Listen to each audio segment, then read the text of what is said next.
Normandy. For many, this was the end.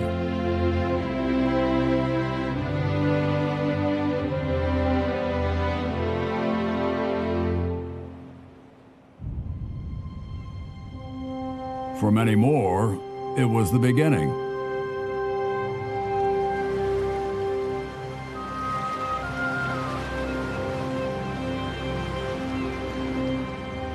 But for all of us, everything changed here in Normandy on these sands. The day they all embarked to come here, they received a letter from their Supreme Commander, General Dwight D. Eisenhower. It was June 5th, 1944. Soldiers, sailors, and airmen of the Allied Expeditionary Force, you are about to embark upon the great crusade toward which we have striven these many months. The eyes of the world are upon you. The hopes and prayers of liberty-loving people everywhere march with you. In company with our brave allies and brothers in arms on other fronts, you will bring about the destruction of the German war machine, the elimination of Nazi tyranny over the oppressed peoples of Europe, and security for ourselves in a free world. Your task will not be an easy one. Your enemy is well-trained, well-equipped, and battle-hardened. He will fight savagely. But this is the year 1944. Much has happened since the Nazi triumphs of 1940-41. The United Nations have inflicted upon the Germans great defeats in open battle, man to man. Our air offensive has seriously reduced their strength in the air and their capacity to wage war on the ground. Our home fronts have given us an overwhelming superiority in weapons and munitions of war, and placed at our disposal great reserves of trained fighting men. The tide has turned. The free men of the world are marching together to victory. I have full confidence in your courage, devotion to duty, and skill in battle. We will accept nothing less than full victory.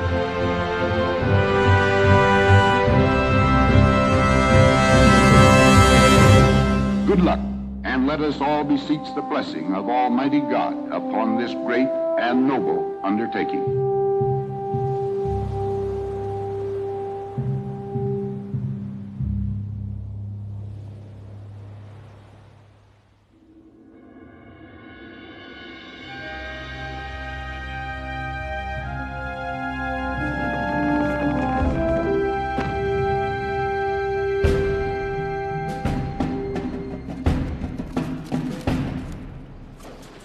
Liberty Ship is the name that President Roosevelt gave to the nearly 3,000 cargo ships built in the United States from 1941 until 1945. To ensure the supplying of the Allied forces, the pace of production rose to 1 per day. Braving all the dangers of the North Atlantic, these ships transported the means to bring Europe its liberty.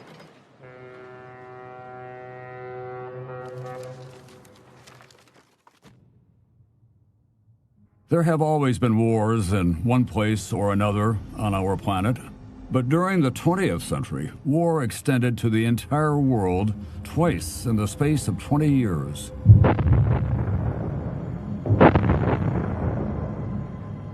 Having started in Europe, it is here too that the Second World War began to come to an end. In France, and to be precise, in Normandy.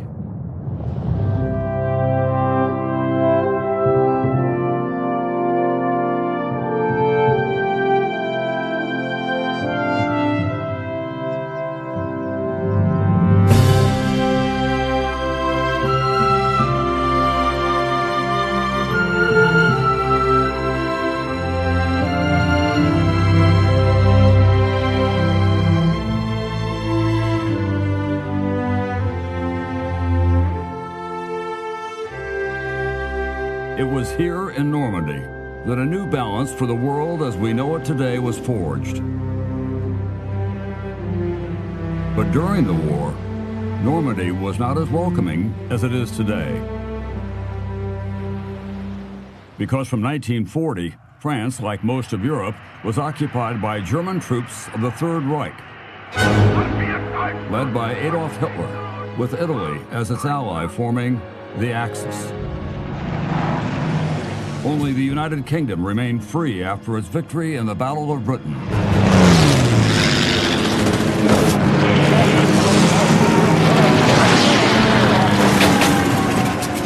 In June, Hitler broke his pact with Stalin and triggered a massive offensive against the Soviet Union, opening up an enormous battlefront in the east of Europe. In December, after Japan's surprise attack on Pearl Harbor, the United States entered the war along with the British and the Russians against the Axis forces. Despite Japan's infamy, Franklin Roosevelt agreed with Winston Churchill to liberate Europe first. Hitler knew this. To concentrate his best troops on the Eastern Front, he had to protect his western flank from a seaborne attack. In March, he ordered the building of a defensive system along 4,000 kilometers of coastline, the Atlantic Wall. By that August, construction had only got as far as the foundations when the Canadian troops attempted a first landing operation at Dieppe. August 18th, 19th, and 20th, 1942. Dear Mom and Dad, there's enough moonlight for me to continue my letter aboard our assault barge. If I should be among the casualties, Jacques will let you know what happened to me, as we've promised to do this for one another, in case one of us does not return. I love you from the bottom of my heart. Robert.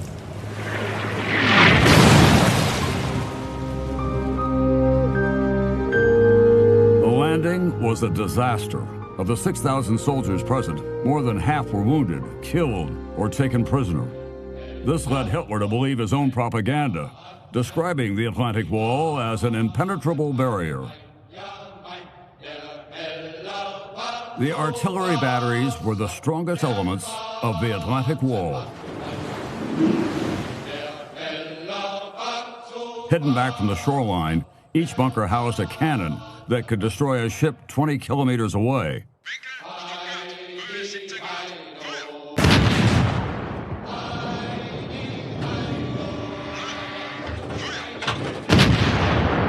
The exact position of the ships was given by the command post overlooking the sea. Each battery was a small fortress capable of devastating a fleet.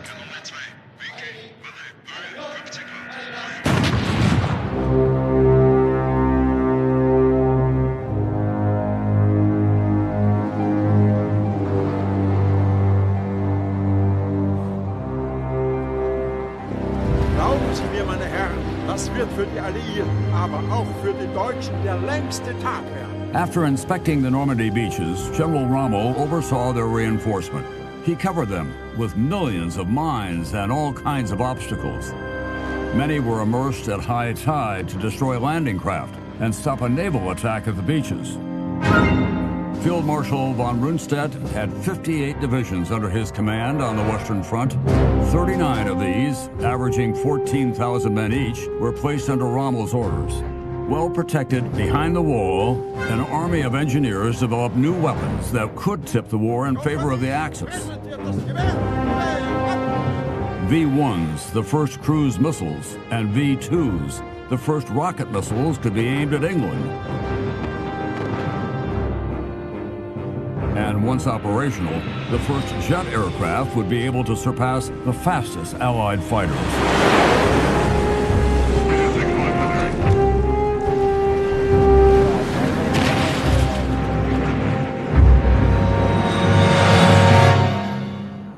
The Russians pushed the Germans back to their borders. The Allies retook North Africa and surged into southern Italy. The opening of a second front in Western Europe would allow them to take the Third Reich in a pincer attack. But first, they needed to breach the Atlantic Wall. That was the aim of Operation Overlord, commanded by an American general, Dwight D. Eisenhower.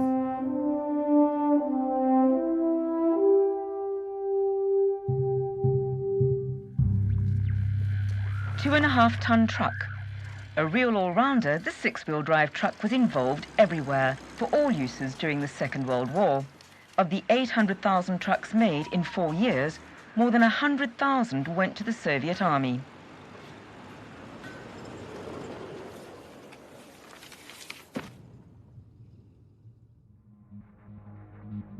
Since entering the war, the United States had developed its military effort with an enormous industrial capacity. The Allies had won the Battle of the Atlantic, and now even England's numerous ports were not enough to accommodate all of the arriving ships. For the military forces of 12 different nations, the whole of England became a gigantic training camp.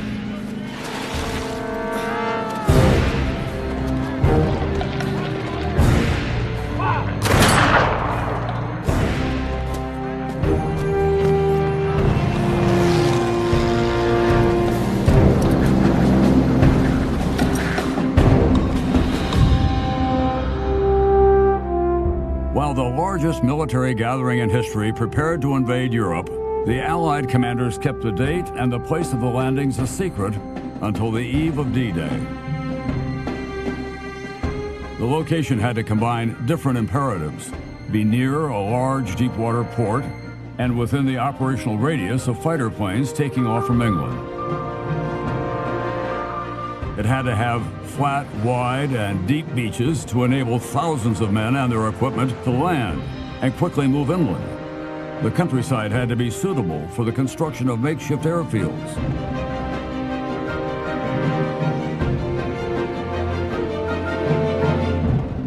In the end, 2 French locations fit all the criteria best: the Calais area and western Normandy. By deciphering the codes generated by the Reich's coding machine Enigma, the Allies knew that Hitler's generals were expecting a landing around Calais. This big port was on the quickest route to Germany. Thus, it was the most heavily protected section of the Atlantic Wall. So the Allied planners chose Normandy. Although further from England, it was also more lightly defended. And if the bridges over the Loire and the Seine were destroyed, it would be difficult for German reinforcements to access.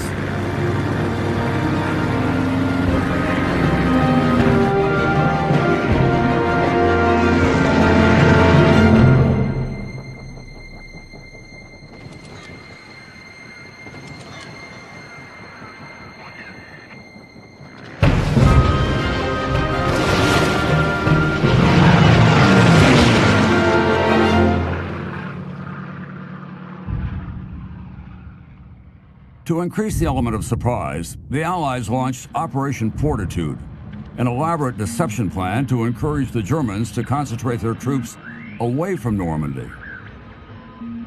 Double agents reported information on the 1st U.S. Army Group amassing just across from Calais, commanded by the legendary General Patton.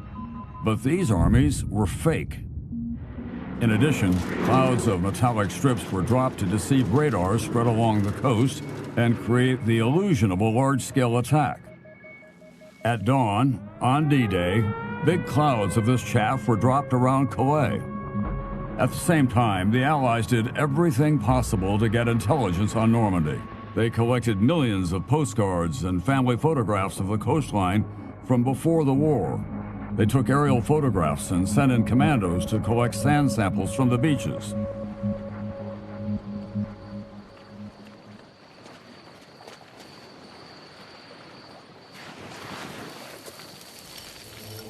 But it was the French resistance that supplied invaluable, detailed information on the German troop and defense positions.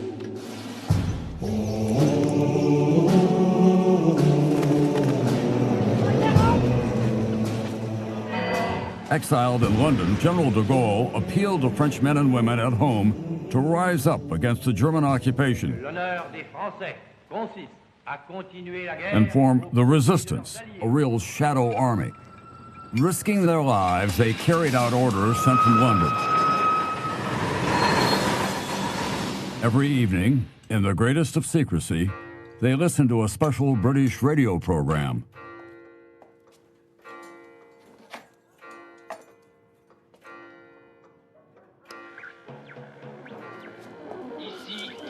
These ordinary French phrases were actually coded messages.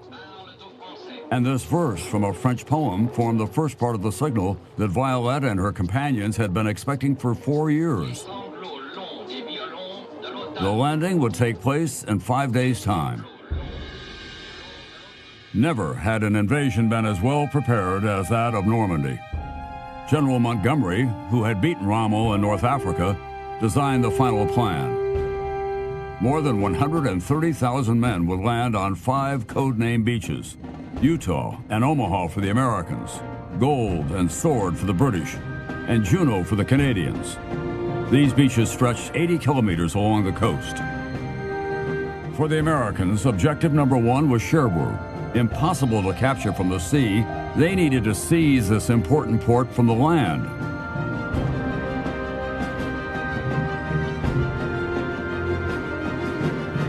For the British and Canadians, objective number 1 was Caen, to ensure an anchor for the Allies on the continent and open the route to Paris. The resistance had to carry out sabotage operations to isolate Normandy and disturb communications between the German command posts. The date of the assault would also be determined by a combination of favorable conditions. Right before the landing on the beaches, paratroopers would need the darkness of night to secure the flanks of the assault zone. But the bombers would need a full moon to find their targets. So that night, the full moon had to rise, but late. The morning of the landings, a high tide would hide the obstacles, but a low tide would extend the distance to cross. So the tide had to have started rising. In June 1944, the right conditions for both tide and moon would only happen to Normandy between the 5th and the 7th. A never-ending wait in the rain began. June 5th, 1944. My darling Barbara. There aren't many men able to sleep tonight. Most of us are sitting around talking, generally doing what men do when they're anxious. A little afraid, not wanting to show it. Okay, we'll go. With these words at dawn on June 5th, after a final weather report promising marginal conditions, Eisenhower launched the largest and most important military operation ever. His letter was read by tens of thousands of men embarking on the European assault, and he went in person to encourage some of them. In France that day, the German Weather Bureau had not forecast a break in the Channel storms. Reassured, Rommel left France for Germany. The next day, June 6th, was his wife's birthday. Alles Gute zum Geburtstag. In southern England, the greatest armada of all time finally set sail, heading for Normandy. More than 6,000 vessels gathered in the middle of the channel. Except for the easily recognizable 4-engine bombers, all Allied aircraft were painted with white and black invasion stripes that could be seen from a great distance and thus avoid friendly fire from the ground.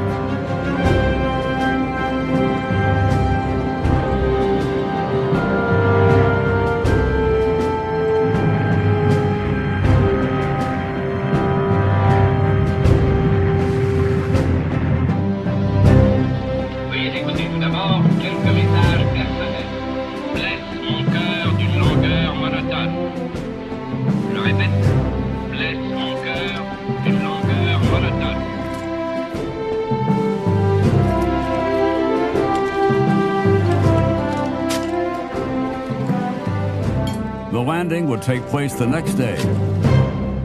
June 6th would become history. C-47 Skytrain.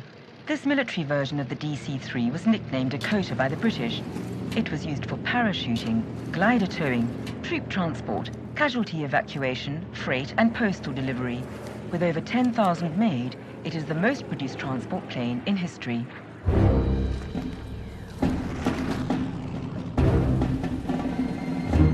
The night before the landings, the resistance carried out more than 1,000 sabotage operations to disrupt German communications and isolate Normandy. Meanwhile, in England, Allied airborne troops were embarking.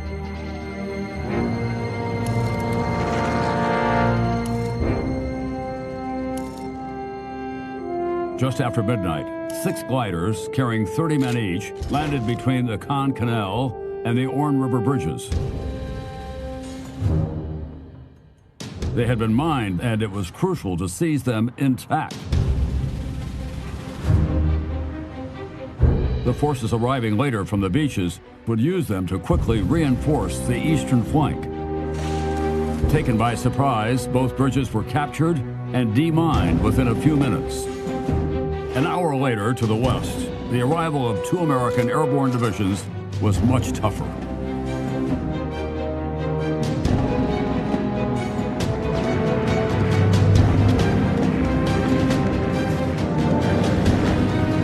The 13,000 American paratroopers were dropped from their C-47s over a huge area behind Utah Beach, many far from their targets around Sainte-Mère-Église and Sainte-Marie-du-Mont. The Germans had flooded much of the area behind the beaches, and dozens of paratroopers drowned on landing. Undetected by the Germans, the Armada, led by cruisers and battleships, dropped anchor about 20 kilometers from the coast, most of them out of range of German artillery batteries.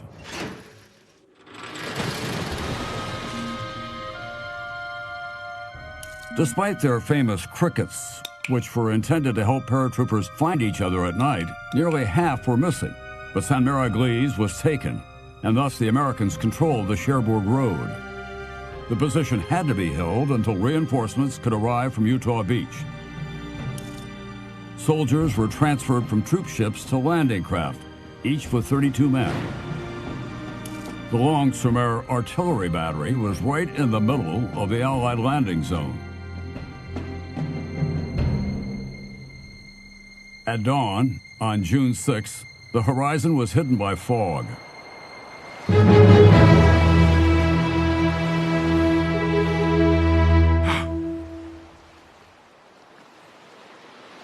Oh mein Gott. Die Alliierten. Sie kommen.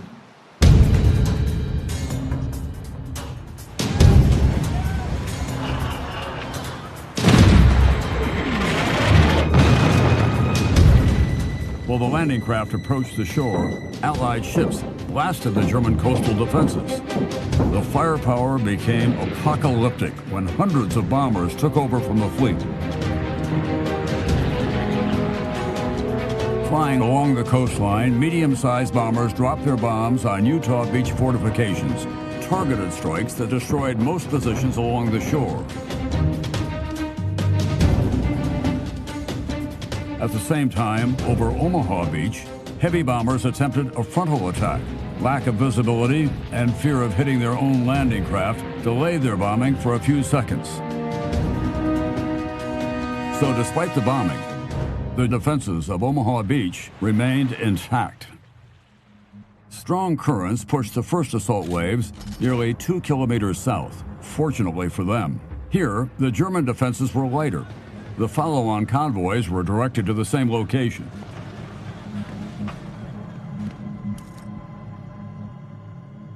Many of the amphibious tanks leading the attack sank with their crew.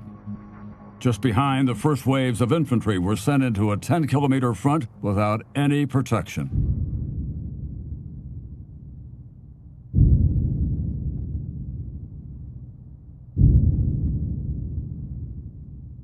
The battery at the top of Pointe du Hoc was still a threat to both Utah and Omaha beaches. After sustained bombing, 225 U.S. Rangers stormed the eastern flank of the cliff to neutralize those guns. The climb to the cliff top and the subsequent fighting were murderous. But 20 minutes after the start of the assault, the bunkers were captured.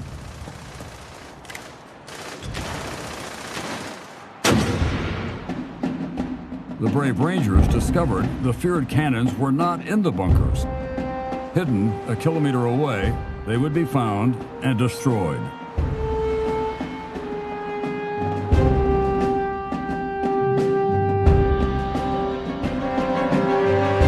In the British sector, the tide had begun to rise. At last, the assault began. June 6, 1944. Papa went to look on the beach and shouted, "English ships! The Allies are coming!" Shells whistled and burst over us. Our final hour had come. Suddenly the shots were further apart. We went outside and Papa wanted to check on Mrs. Dumont. He returned quickly. She has a wounded Englishman. We were to nurse him. He gave me 4 sweets, and I heard my first English words. Thank you.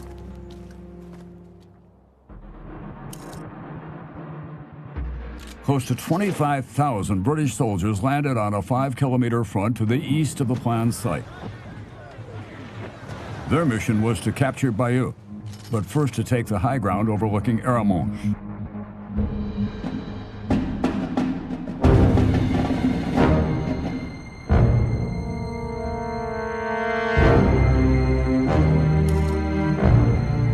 With French soldiers from Kiefer's commando leading, 29,000 men landed at the set time.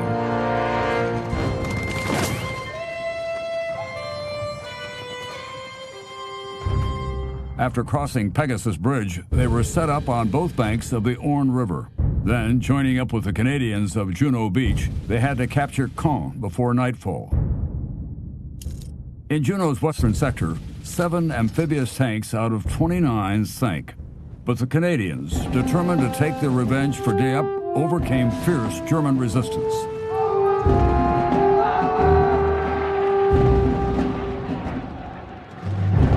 Their mission? Join up with the British from Sword Beach and capture the Caen airfield.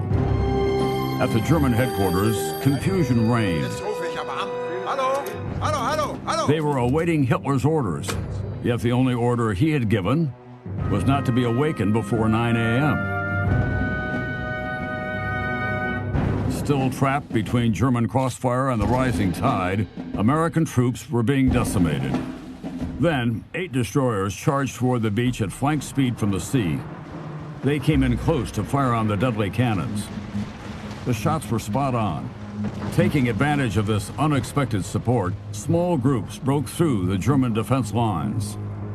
Aiming for the Orne River bridges, heavy bombers dropped more than 150 tons of bombs on Caen.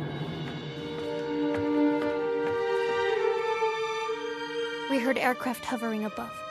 Boom! We hid in the bathroom. I was facing my cousin, who smiled at me one last time as a second bomb fell on the house next door. Everything collapsed. Therese and I were buried under the rubble. We fell all the way through the cellar, and we had 2 floors and the attic on top of us. Therese said nothing. She was next to me, and her right arm was around my waist. I was begging to get me out of there as quickly as possible. And they brought me here, into the shelter. Now, back in France, Rommel learned that Hitler had finally agreed to release some of the reserve armored divisions. The 21st Panzer Division launched a counterattack and reached the coast. But outnumbered and surrounded, it withdrew to the north of Caen. Saint-Mère-Église was now seized. The road to Cherbourg was in the hands of the U.S. Army, and around Sainte-Marie-du-Mont, the bridgehead was firmly secured behind Utah Beach.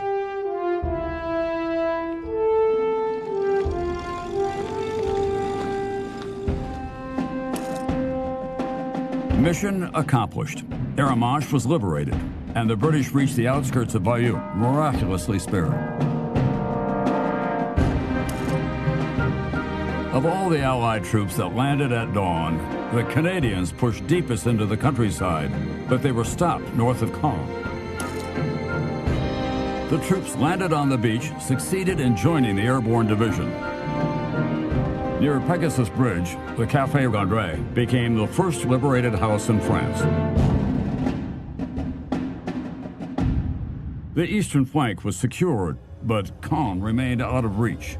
As soon as the battles were over on the beaches, reinforcements arrived without waiting for a real port to be seized. At Omaha, the bridgehead was very thin. Soldiers and civilians suffered heavy losses, but the landing was a success. By the evening of June 6th, the Allied forces had opened up a large breach in the Atlantic Wall.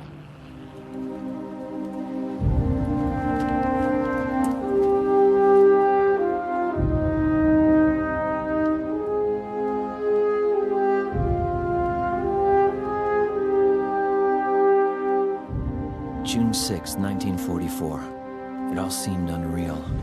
This section was under intense fire from the pillboxes we could see on the hill.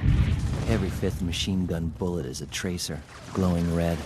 They're so dense and crisscrossed, you can't believe anyone can get through it alive. I wonder if I'll ever be able to forget all this. The longest day was finally over, but in Normandy, the longest summer was just beginning.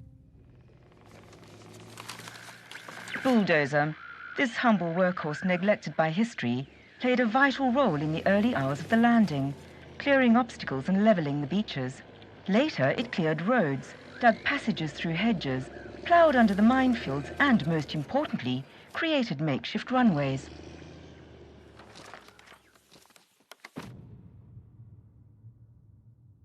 Now, the Allied forces had to fight Hitler's armies on their own ground. A major port was essential, but Cherbourg was not yet taken. And that's why the Allies brought 2 artificial ports over from England and began setting them up on June 7th, Mulberry A and Mulberry B, also known as Port Winston. The breakwaters were made of 6,000-ton concrete blocks built in England. These floating caissons were towed across the channel. Once in Normandy, their bottoms opened up to allow water in and they sank to the seabed. Having demarcated the calm water area, the floating piers were installed.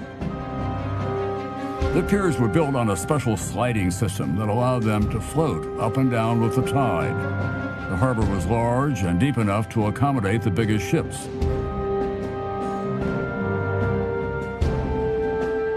Only 10 days after D-Day, each Mulberry was able to disembark thousands of equipped men, hundreds of vehicles, and up to 7,000 tons of supplies a day. Mulberry A was destroyed by a violent storm on June 19th. Desperate to reach their top priority objective, the Americans, led by General Collins, captured Fortress Cherbourg just 20 days after D-Day. The Cherbourg harbor, badly damaged by the Germans, was once again made functional by August, and for months it was the busiest port in the world. Fuel came via pipeline under the channel. The Germans tried to use the railway lines, but Allied aerial supremacy was total.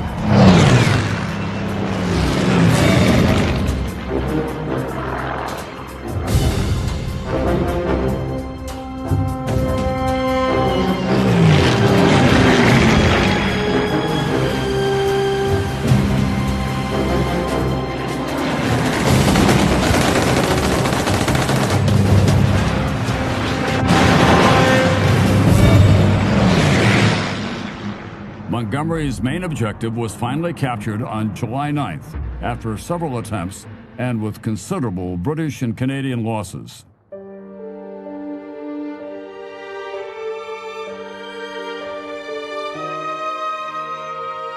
Sunday, 23rd of July. Many French civilians have returned to what remains of their villages. It is very touching to see how they take care of the graves of our soldiers. It was often impossible to bury them in the cemetery during the heat of the battle. And the men are often buried where they fell.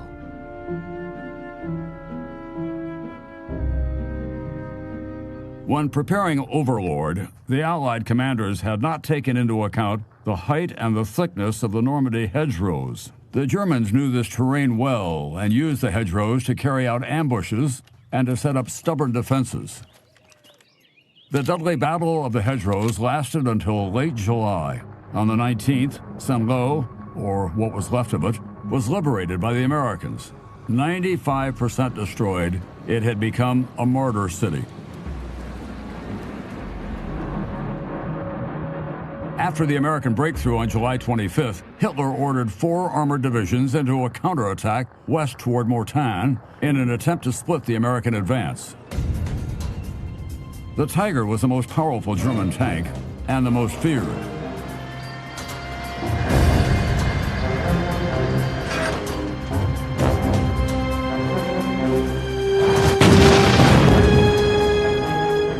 But the Allied forces had become real tank killers.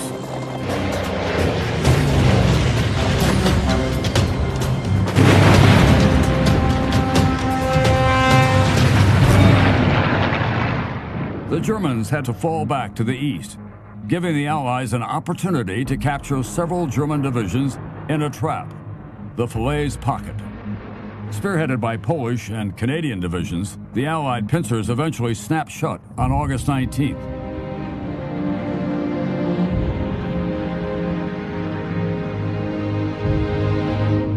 "40,000 Germans had surrendered by August 21st. 100 days after D-Day, the Battle of Normandy was finally over. The road to Paris was now open. The Jeep.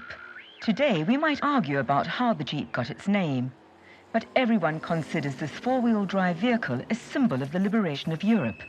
According to Eisenhower, the bulldozer, the 2.5-ton truck, the C-47 Skytrain, and the Jeep are the keys to victory. The human cost of the Battle of Normandy was enormous. More than 200,000 Allied dead or wounded, and nearly 400,000 dead, wounded, or captured on the German side. The Norman civilian toll was also very heavy, up to 20,000 dead, mostly victims of the bombing of their cities. But the course of the Second World War had definitively shifted in favor of the Allies.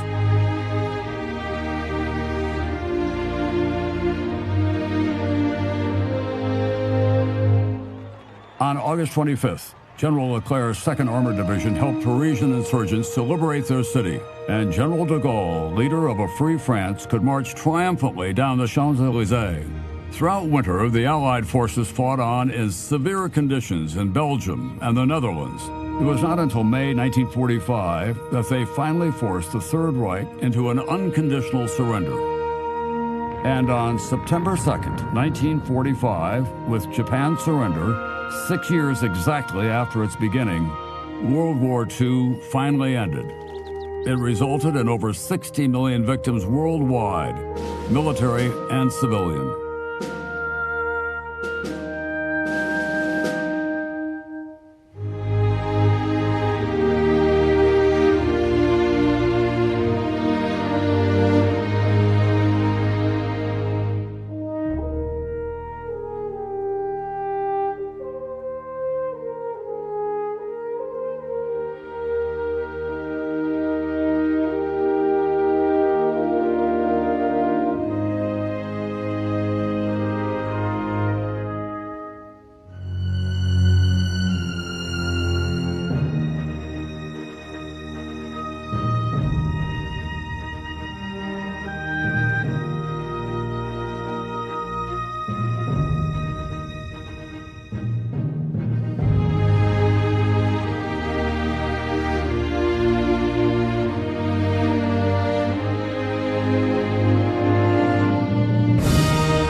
Today, there still are wars, in one place or another, on our planet. But most of us live freely, in a relatively peaceful world. While the last witnesses of the Second World War are departing forever, let us not forget what millions of men and women had to suffer in order to leave us a better world.